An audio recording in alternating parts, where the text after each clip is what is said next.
Salve a tutti e ben ritrovati sul canale. Oggi sono in compagnia del mio amico Giovanni. Ciao.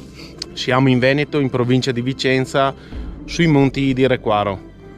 Stiamo per andare a vedere un luogo dove 40 anni fa successe un fatto che molti hanno dimenticato e oggi cercheremo di fare chiarezza su quel che è successo.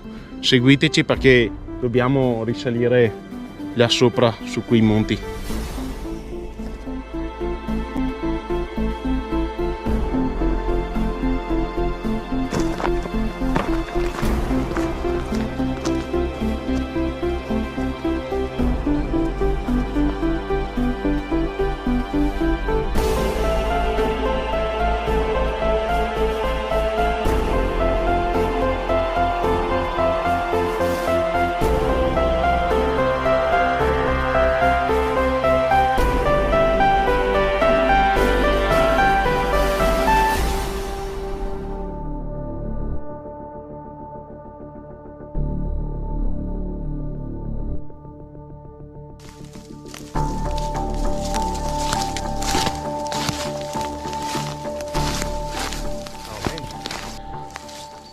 Siamo saliti di parecchio nel bosco, molti metri di dislivello, è anche molto faticoso, ma credo che ormai ci siamo. Incominciamo a intravedere le prime rocce, questo significa che siamo vicini.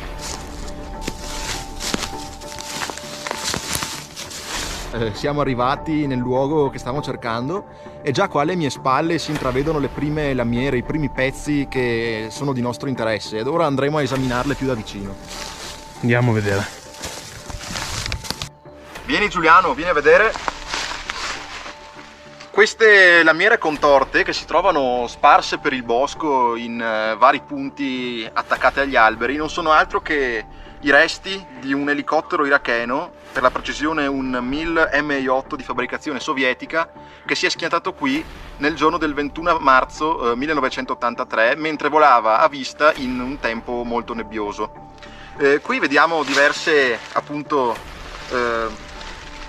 parti del velivolo, ovviamente tutte lamiere contorte e difficile stabilirne l'origine. Si intravedono molto bene alcune scritte, ad esempio in questo pezzo. Qui possiamo vedere la scritta Blade.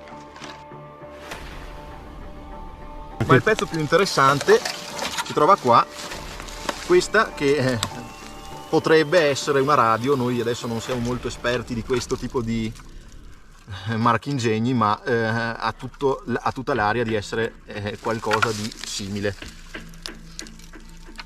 Fantastico.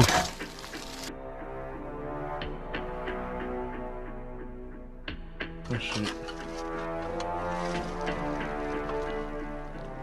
Mobilio in un finestrino, c'è una guarnizione, qui ci sono pezzi di impianto.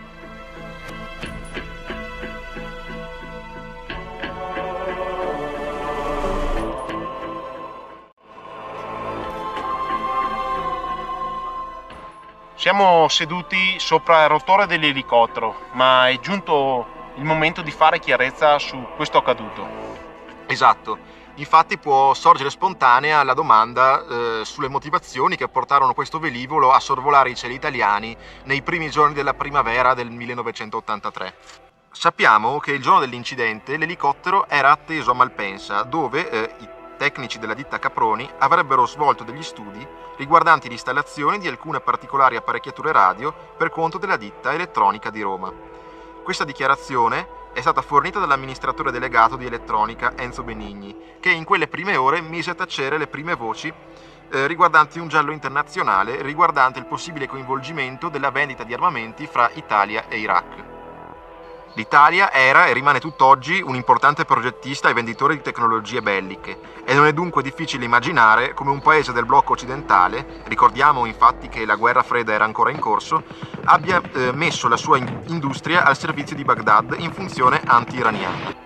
Nell'ultimo secolo, infatti, i paesi del Golfo Persico hanno avuto storie molto travagliate. Nel 1979 il governo dello Shah d'Iran era stato rovesciato, lasciando spazio a una dittatura islamico-sciita. Questo evento destò grande preoccupazione nel governo iracheno, presieduto da Saddam Hussein. Il dittatore arabo era infatti di confessione islamico-sunnita e temeva che la rivoluzione iraniana distruggesse il già fragile equilibrio religioso del suo paese, composto in prevalenza da sciiti. Oltre al fattore religioso, va tenuto inoltre in considerazione quello energetico. Il Medio Oriente e il Golfo Persico sono regioni notoriamente ricche di petrolio. Dunque il controllo dei giacimenti era di fondamentale importanza per trasformare l'Iraq in una potenza del mondo arabo e del Medio Oriente.